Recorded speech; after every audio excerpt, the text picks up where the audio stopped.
राम रामेति रामेति रमे रामे मनोरमे सहस्रनाम तत्तुल्यम राम नाम वरानने। जय श्री राम। योगेश अनंत काले का आप सभी को प्रणाम। मित्रों, अगर मेरा कंटेंट आपको अच्छा लगता है तो कृपया लाइक, शेयर और सब्सक्राइब ज़रूर करें। हमें यूट्यूब पे जिंदा रखें।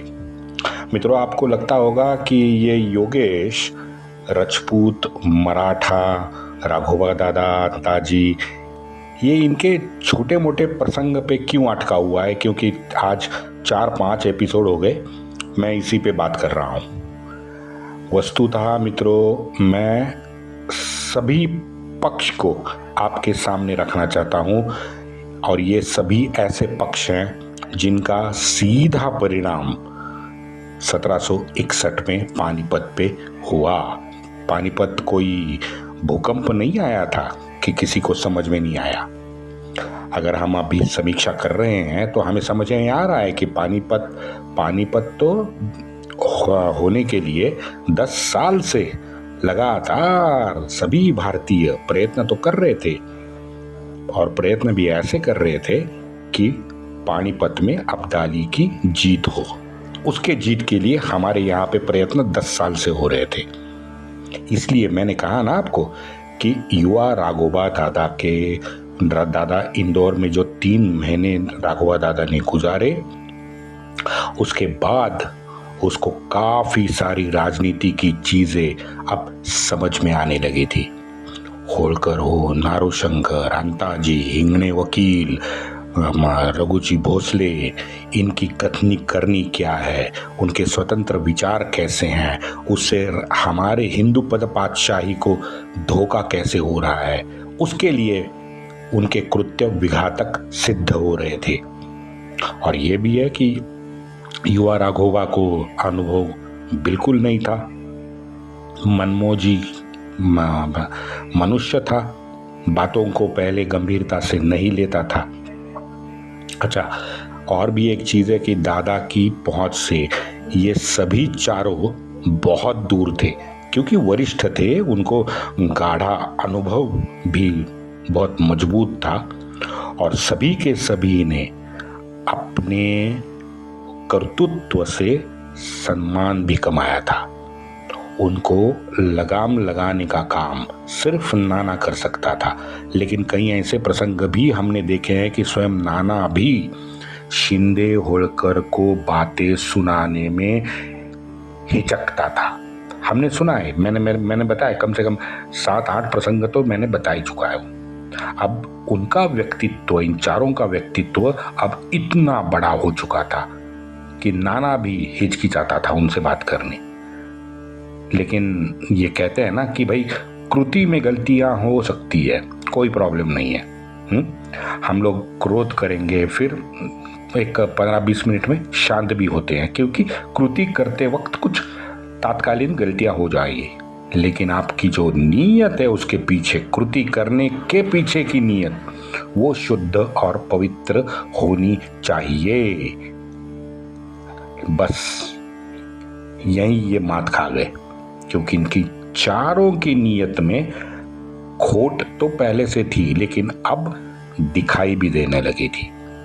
12 जुलाई 1757 के पत्र के समय दादा ये शायद इनका स्वभाव, इनका व्यक्तित्व समझ चुका था, राजनीति को भी समझने लगा था।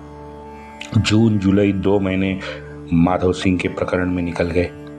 पैसों की लगातार कमी थी, अव्यवस्था तो सब जगह थी, लेकिन पैसों की कमी और अव्यवस्था, इनका सीधा असर कोई नई योजना को कार्यान्वित करने के लिए त्रासदी का कारण बन चुकी थी।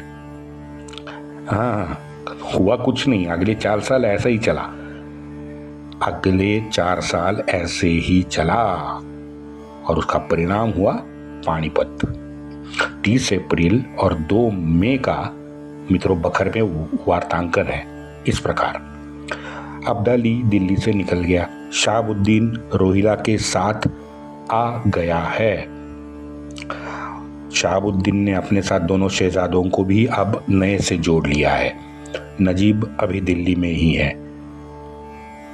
वकील के पत्र को होलकर ने उत्तर दिया है। क्या करें? हम क्या करें? जयपुर में उलझनें बढ़ गई थी, उसको सुलझाना था। उनको सुलझाने के 70 हम आते हैं। उसको जयपुर की सुलझाने की पड़ी थी। शहाबुद्दीन ने अहमद शाह बंगश से नजदीकियां बढ़ाई है। मैनापुरी में दोनों को साथ देखा गया है। बादशाह और वजीर दोनों में मनमुटाव है, दोनों के मन में कपट भावना है। बादशाह नजीब को साथ लेके वजीर को निपटाना चाहता है। ऐसे आसार अब दिखने लगे हैं। मैं जल्दी आ रहा हूं। ये 30 अप्रैल का होलकर का पत्र है। अच्छा, मैनापुरी में शहाबुद्दीन बैठा था। वो वहां से मैनापुरी में बैठ के नजीब को निपटाने की सोच रहा था। इसीलिए शहाबुद्दीन ने होलकर और राघोबा दादा को दोनों को अलग अलग पत्र लिखकर सहायता की याचना कर दी है पत्रों के द्वारा। तो ऐसे लगता है कि मैनपुरी में बैठ के वो शांत नहीं था। इन दोनों ने अगला काम किया। क्या किया? शहाबुद्दीन के कहने पे ये दोनों आगरा पहुंचे। आगरा पहुंचकर शहाबुद्दीन को उन्होंने अपने साथ लिया और सीधा ये तीनों दिल्ली में घुसे। 1 महीने की छुटपुट विरोध के बाद दादा ने लाल किला कब्जा कर लिया। अंदर शहाबुद्दीन ने नजीब के अधिकार को तुरंत खत्म करके बख्शीगिरी अहमद शाह बंगश को दे दी। बादशाह और नजीब दोनों मराठों के पकड़ में थे। बादशाह ने परिस्थिति को भांप के शहजादा अली गौहर को दिल्ली से पहले ही दूर भेजा था। वजीर शहाबुद्दीन और दादा, इन दोनों ने विट्ठल शिवदेव को नजीब के निपटारे के लिए दिल्ली से बाहर भेजा। नजीब टेढ़ा था, शातिर था, तो नजीब शांति से तो मानने वाला था नहीं माना। 15 दिन के कड़े युद्ध के बाद विट्ठल ने उसे जिंदा पकड़ा और जो बची कुची बाहरी दिल्ली थी नजीब के कब्जे में, उस पे नियंत्रण कर लिया। बादशाह ने विट्ठल शिवदेव का सम्मान किया, जड़ जवाहरात पोशाक उसको भेंट दी और बादशाह ने दरबार में उम्देतुल मुल्क का किताब विट्ठल शिवदेव को दिया। इतना ही नहीं, कोल्हापुर के पास चांदवड़ एक जगह है, वो चांदवड़ में जागीरी भी विट्ठल शिवदेव को दी। आज भी उनके वंशजों के साथ वो है। मित्रों, सांप को क्या करते हैं? कुचलते हैं ना। सांप को तो कुचला जाना चाहिए बस। 1000 साल से हिंदू जो गलती करते आ रहा है ना, वही विट्ठल शिवदेव ने की। विट्ठल शिवदेव ने सांप को वहीं नहीं कुचला, जिंदा कैद में रखा। अपने नए बाप को जो वहां कंधार में बैठा था, उसको तो तुरंत बुला नहीं सकता था ये मोमिन। तो मोमिन क्या करता है?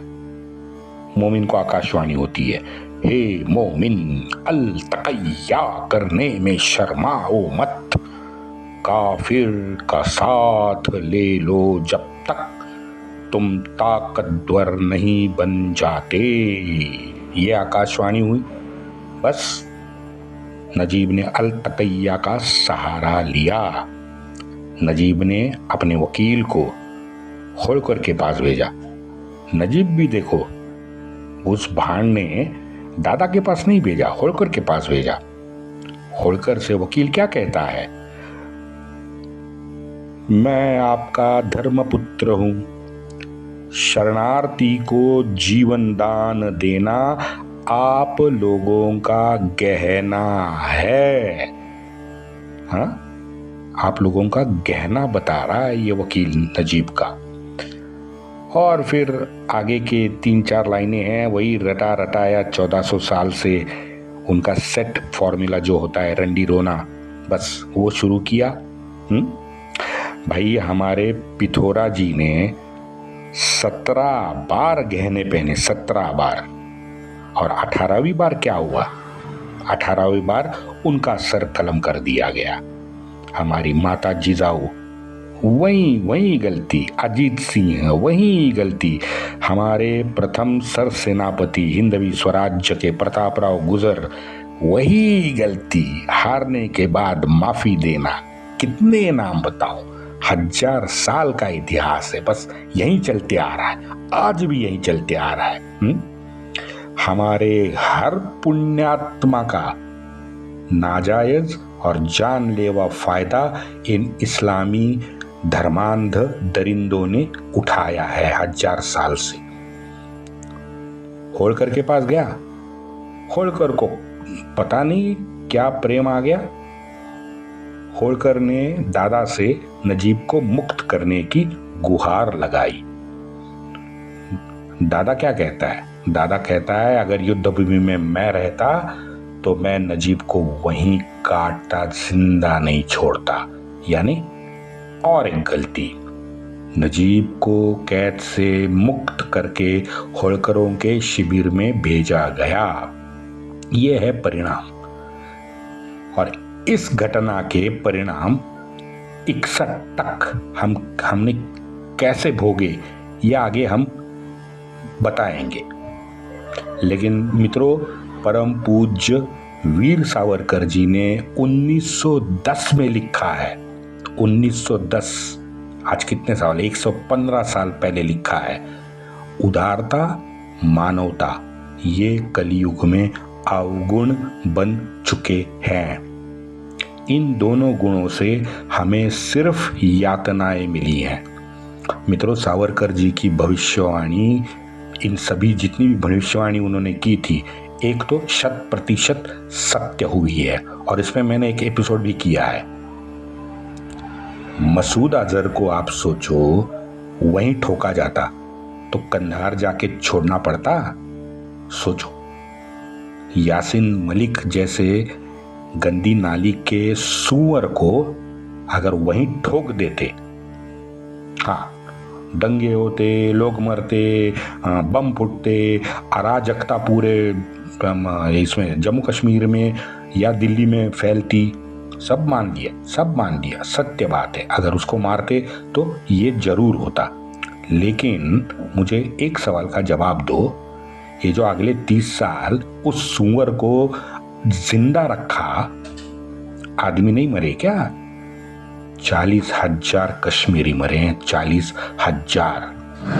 बम नहीं फूटे, 2000 से ज्यादा बम भी फूटे हैं। जैसे आजकल ये अज्ञात वीरों ने वहाँ पोरकियों के गलियों में सेंचुरी मार दी है ना मित्रों, सारे गोली से मरे हैं, सारे के सारे।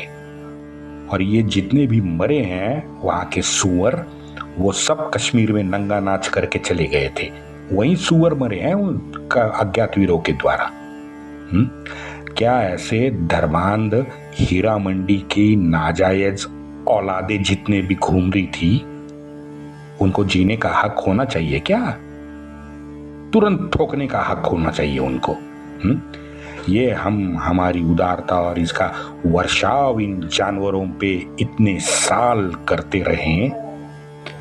भाई आप उसको ये जो बता रहे हो वो जिस भाषा में है, वो भाषा इन दरिंदों को समझ में नहीं आती। आप क्या बोल रहे हो, तो आप क्यों सिखा रहे हो उनको? भाई एक ही मंत्र है, भय बिन हो य न प्रीत। यमन में हूटी को ठोका, 2 बार ठोका। हमारी नर्सेस बहनों को सुरक्षित हम वापस केरल में ला सके या नहीं ला सके, वो यमन में हूटी को ठोका ना, उसका परिणाम ये है। ताकत दिखा के वो सड़क छाप झेलेंस्की उसको 3 घंटे के लिए युद्ध विराम के लिए मजबूर किया ना, अन्यथा हमारे बच्चे वहां से युद्ध के बीच में मित्रों बाहर निकल पाते? सोचो आप कैसे बाहर निकले। वो मालदीव का मोएजू इतना गंदा घिनौना चेहरा है उसका, ऐसे लगता है दो फाड़ के दे दूं। हाँ? हमारे राष्ट्र सेवक ने एक लक्षद्वीप का फोटो सेशन किया, मोएजू की पैंट निकल गई, भीगी बिल्ली बन गया वो तुरंत। यूनुस बुड्ढे की बारी अब है।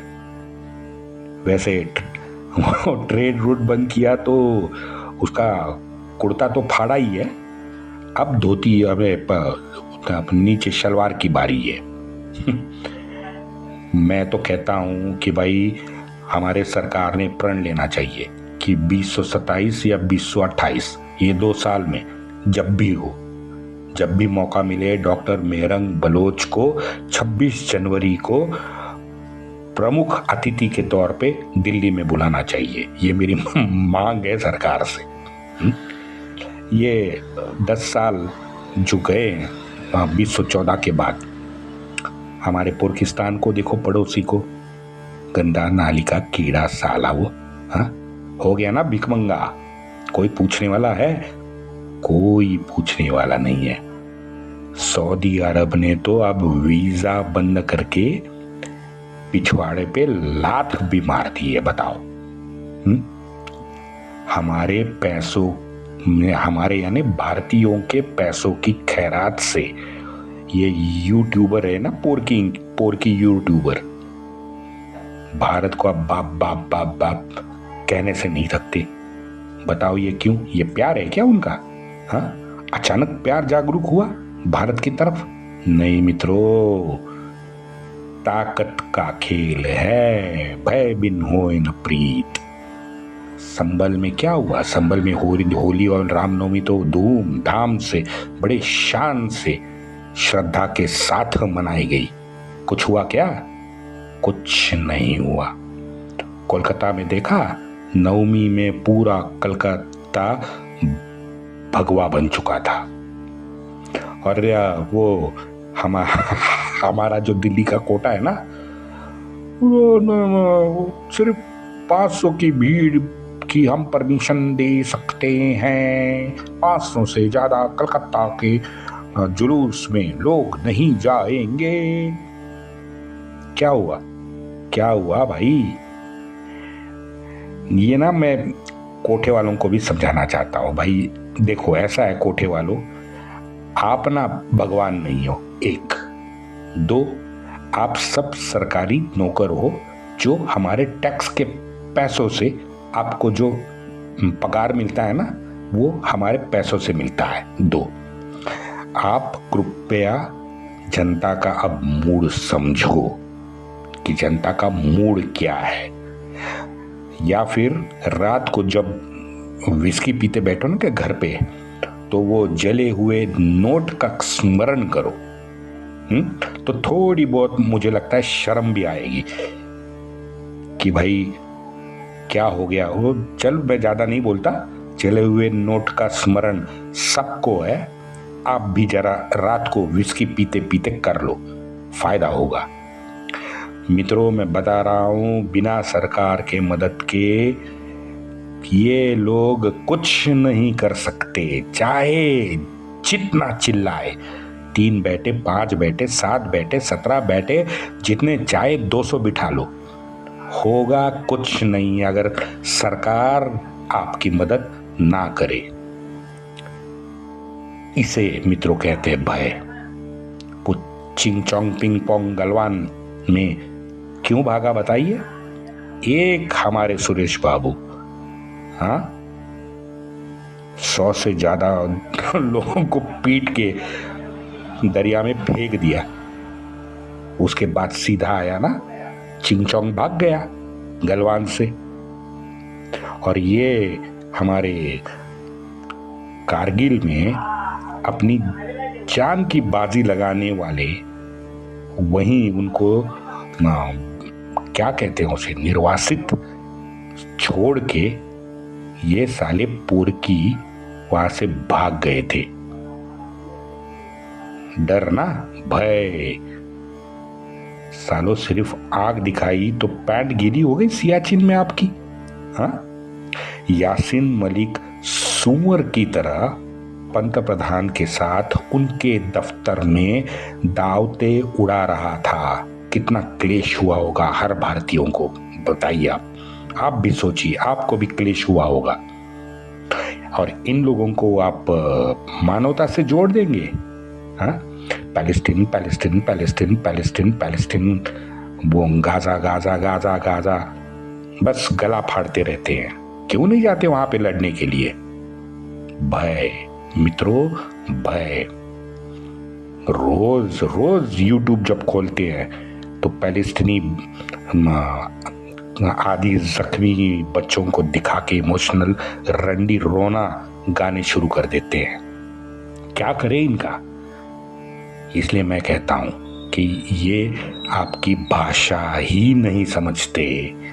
बस अल तकैया काफिर से दोस्ती करो जब तक तुम ताकतवर ना बन जाओ। यही शातिर चाल नजीब ने भी चली थी। होलकर को उनका धर्मपुत्र बना दिया। धर्मपुत्र नजीब होलकर का हो सकता है? आप सोचो, कितनी गंदी जुबान है इस नजीब पठान की। मैं आपका धर्मपुत्र हूं, ये बात बताई होलकर को उसने। खुद को महान साबित करने के चक्कर में होलकर ने भी कुल्हाड़ी पे अपना पांव रखा है।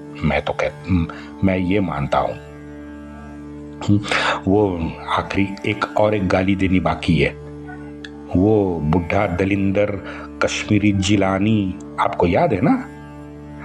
उस जिलानी से मिलने हमारे कुछ दिल्ली खान मार्केट के पत्तलकार प्रेस्टिट्यूट थे, वो वहाँ उसके घर पहुंचे। वहाँ पे वो बुढ़ा इकोनॉमिक टाइम्स का संपादक विनोद शर्मा भी था। अब बस वो वीडियो यूट्यूब पे अवेलेबल है, आप उसका चेहरा देखो, बस चेहरा देखो, आप सारी चीजें समझ जाओगे मैं क्या कहना चाह रहा हूं। उस बुढ़े कश्मीरी सुअर जो नौकरी सरकारी करता था, सरकारी पगार के टुकड़े तोड़ने वाला, भारतीयों को अनाप शनाप गाली देता फिरता था भाई। अब तो मर गया, लेकिन खुद के बच्चे कहाँ हैं? एक तो सऊदी में मदरसा में कुछ मुल्ला बन गया है, एक वहाँ पे कोई अधिकारी है, और एक अमेरिका में है शायद। हाँ, इस बूढ़े दलिंदर ने वो जो दिल्ली से आए हुए पत्तलकार थे ना, प्रेस्टिट्यूट, उन सबको मिलने से मना कर दिया। अब बताओ।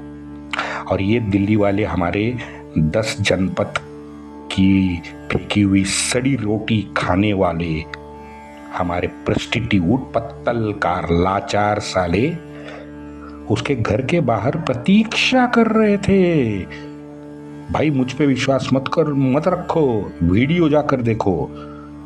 और वीडियो जब आप देखोगे ना, आपके ही मन में आपको, आपके कान में आपकी गालियां सुनाई देगी, मैं गारंटी से कह रहा हूं। फिर भी हमारी भारत मैया शांत है, धीर गंभीर है। जय हो हमारी भारत मैया की।